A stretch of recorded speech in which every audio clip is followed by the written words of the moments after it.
Ce grand buisson vert aux jolies fleurs blanches a l'air bien inoffensif. Pourtant, mieux vaut le laisser tranquille, le datura est une plante toxique, son ingestion ou le contact avec sa sève peut s'avérer dangereux.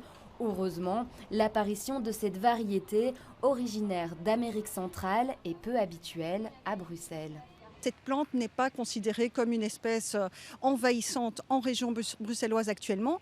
Cela dit, il faut faire preuve d'une grande vigilance puisqu'elle peut être confondue avec une plante comestible. Or, elle est hautement toxique, d'où son autre nom, l'herbe du diable.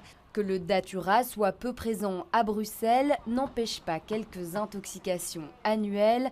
Les symptômes se manifestent souvent dans l'heure et peuvent être impressionnants. Typiquement, on va voir quelqu'un qui a la bouche sèche, la peau rouge, qui va avoir des troubles digestifs, donc des nausées, des vomissements. Également des troubles visuels, mais également parfois des hallucinations, voire des convulsions, parfois dans les cas les plus graves.